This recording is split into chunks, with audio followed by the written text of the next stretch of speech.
Actually, there's something I want to talk to you about today. What happened? Actually, it seems that Matthew is having an affair. What? No way! I decided to make a video call to Matthew.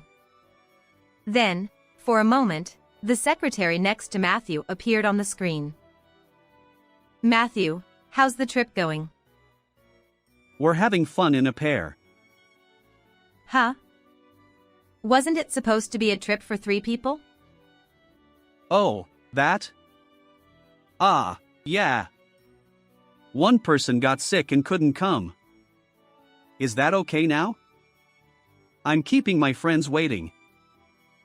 In addition to Matthew's arrogant attitude so far, my love level for him has plummeted to negative due to his betrayal by having an affair. My anger and that of my parents-in-law have reached our peak, and we have decided to take action. My name is Elena. I have been married for 10 years and have 2 daughters.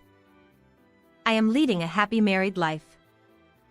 I work for my father's company and met my husband Matthew there. We dated for 2 years and got married. Since I was an only child, my parents wanted Matthew to marry me. Matthew is the 3rd son, and my parents-in-law said that if Matthew wanted to do so, he could do it without any opposition. After marriage, I quit my job and became a housewife to protect my family. Matthew, who is fond of children, took the initiative to participate in child-rearing when our daughters were born, and we have lived without any complaints so far. How about going on a picnic this Saturday? That's a good idea. Our daughters will be happy too. Should we make sandwiches for lunch? That's a good idea. It's your favorite food, isn't it? Despite being busy with work, Matthew never forgets to take our daughters out to play on weekends. However, 3 years ago, my father collapsed and was rushed to the hospital. He never came back home and passed away. My mother, of course, and we, the couple, were very shocked and depressed. But we had to protect the company and the employees that my father left behind. Matthew became the president and continued to run the company. The company was growing steadily and Matthew's skills were appreciated. On the other hand, my mother became more prone to illness and spent more time in bed. After my father's death, we moved in with my mother at her home. My parents were known as a loving couple by the neighbors. My mother, who I thought was still young, lost her life partner and aged quickly. She also caught a cold and followed my father. I started to notice Matthew's change after my mother died. He used to come home by dinner time and eat with our daughters and me, but he gradually came home later and later, and these days he always came back in the morning. You've been coming home late lately. The kids are lonely. I can't help it. I'm busy with work. Work is important, but I want you to show your face to the kids a little. I know. I didn't mean to blame him, but Matthew answered in an irritated tone. We hardly had any conversation as a couple. Another day. The day after tomorrow, the kids have a sports day. Can you come and watch with me? Oh, no. I have work. Can't you show up for a little bit? I said no. Who do you think is making this wealthy life possible for you? It's because I'm working hard for you guys. He became more arrogant since he became the president. But there was one more thing I had to tell him that day. By the way, did you hear from my uncle? Next month, we're going to have a family gathering on my mother's anniversary, so keep your schedule open. Ha. I see. I have to get up early tomorrow, so I'm going to bed. Matthew gave me a vague answer and went to sleep. Sure enough, the day before my mother's anniversary. I'm going on a trip with 2 friends from college for 2 nights and 3 days from tomorrow. What? I told you we have a family gathering tomorrow. Huh? Did you say that? I didn't hear it. Both me and the guys I'm going with are busy with work, and we only have 3 days off from tomorrow. Well, I'll visit your mother's grave later, so that should be fine. It doesn't matter if I'm not at the gathering, right? How could you? I told you early so you could clear your schedule. Oh, is that why I had time? Good timing then. Well, that's that. I'm going then. What? Where are you going now? Oh, the flight I booked is early tomorrow morning. So I'm staying at a hotel near the airport today. See ya. Take care. And tell the relatives I'm on a business trip. Hey, wait a minute. Matthew left with his suitcase in his hand. He wasn't such a heartless person before. I closed the front door with a deep sigh. The next day, I was asked by the relatives about Matthew's whereabouts, but I said, he's on a business trip he couldn't miss, as Matthew told me to, so as not to make a big deal out of it. My parents-in-law also came to the gathering and were surprised that Matthew wasn't there. They wanted to talk to me slowly, so we went back to my house together. Thank you for coming in spite of your busy schedule. Not at all. We owe a lot to your parents, so it's natural for us to come. Where is Matthew? I haven't seen him at all. Well, he had some plans, apparently. He didn't come? What? What's more important than the memorial service? What is he thinking? I'm sorry, Elena. No, he's always busy, and he said he and his friends who are going on a trip only had 3 days off from today. A trip? He can do that some other time. You. Don't tell me. My parents-in-law looked at each other with bitter faces. Actually, there's something I wanted to talk to you about today. What's wrong? Actually, this is very hard to say, but it seems that Matthew is having an affair. What? No. How could he? I saw it with my own eyes. At the ladies' club gathering, we went to a restaurant for dinner, and there was Matthew with a woman I didn't know. It was night and it didn't look like work. So I thought it couldn't be true and had a detective agency check it out. This is the result. He put some documents and photos on the table, and when I checked them, the result was obvious. There was even a photo of them entering a hotel with their arms around each other. Matthew having an affair? I couldn't find the words for a while. The woman in the photo was Matthew's secretary, Genesis.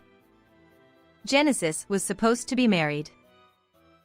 Could it be that he's on a trip with that woman today? I decided to make a video call to Matthew. It seemed that Matthew pressed the call button, and his situation appeared in front of us. Huh? Is this a video call? He looked panicked and moved around. But for a moment, the secretary next to Matthew came into view. My parents-in-law and I looked at each other and made a disgusted face. You know, your father and mother came to the memorial service today. And they wanted to see your face after a long time. How's the trip? Oh, yeah. We're having fun in a pair. Huh?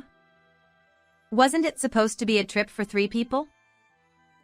Oh, that? Ah, yeah. One person got sick and couldn't come. Oh, I see. Hey, Matthew.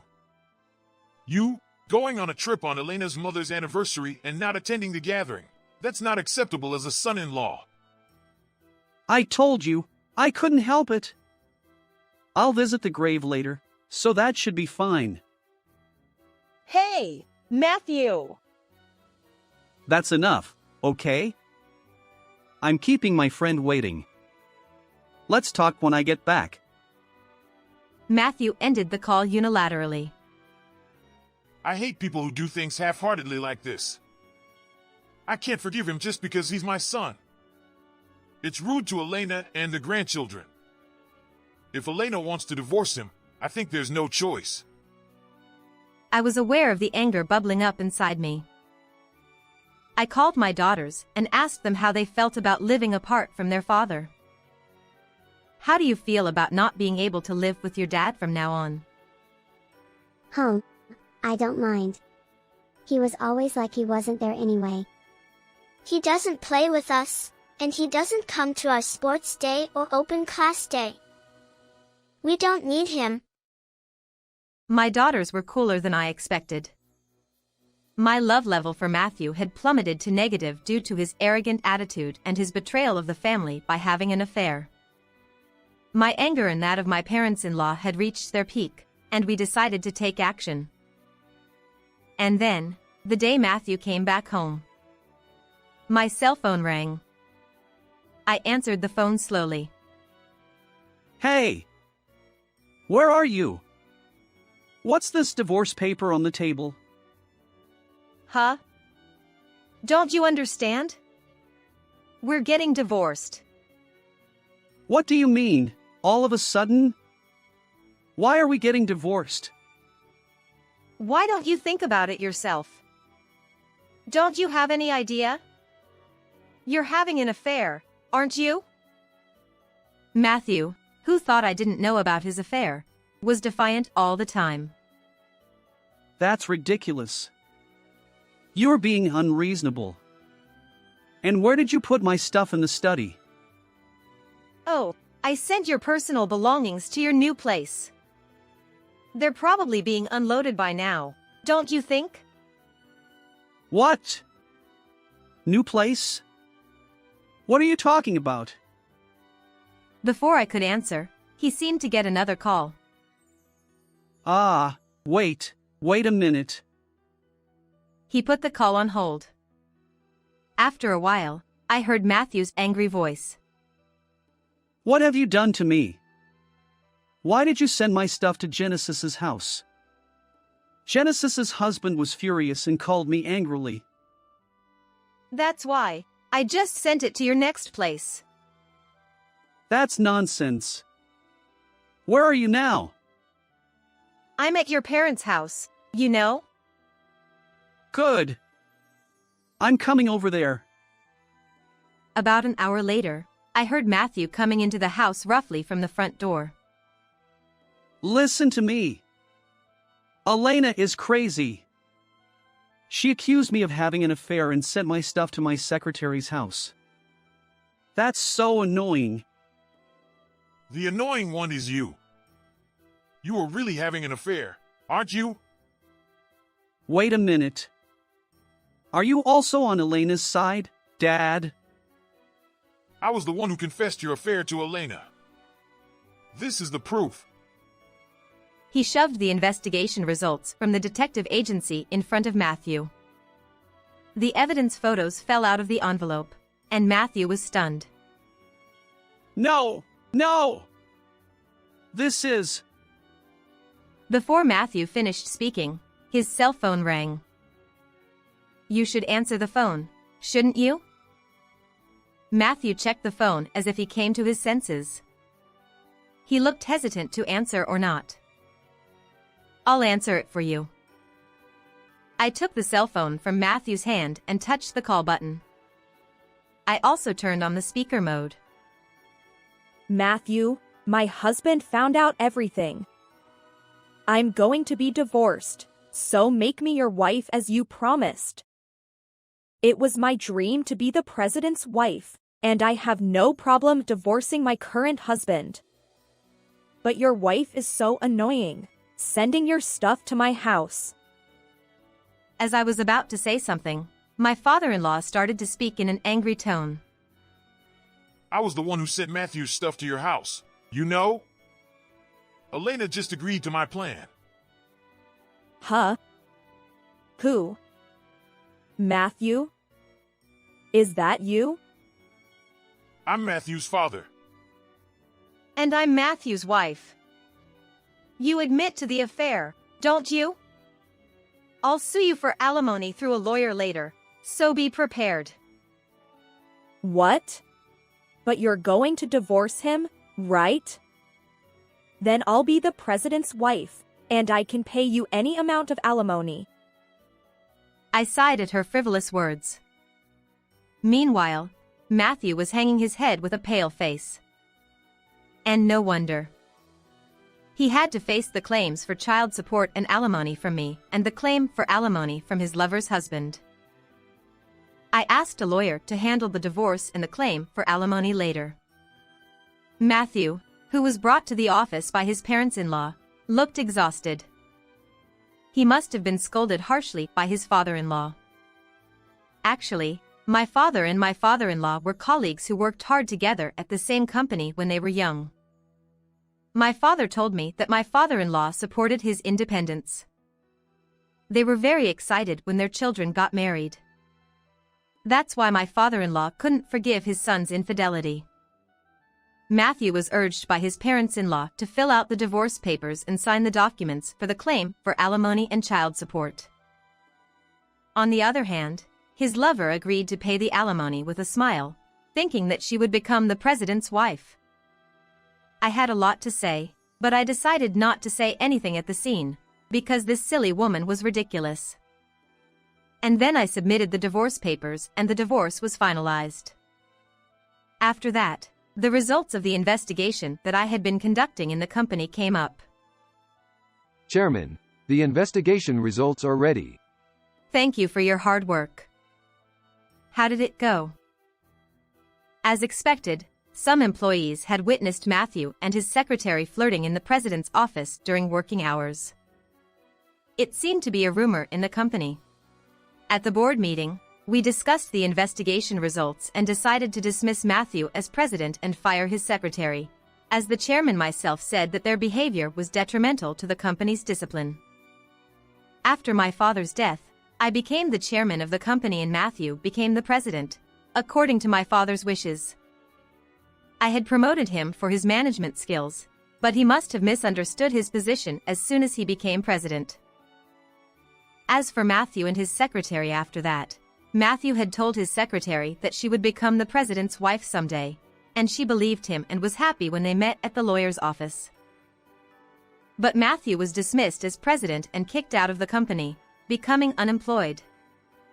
His secretary was furious and said it was not what they agreed on. She demanded that Matthew pay her share of the alimony as well. Matthew, now jobless, tried to rely on his parents, but his father was so angry that he wouldn't forgive him. He couldn't afford to pay the secretary's share, and they blamed each other and broke up.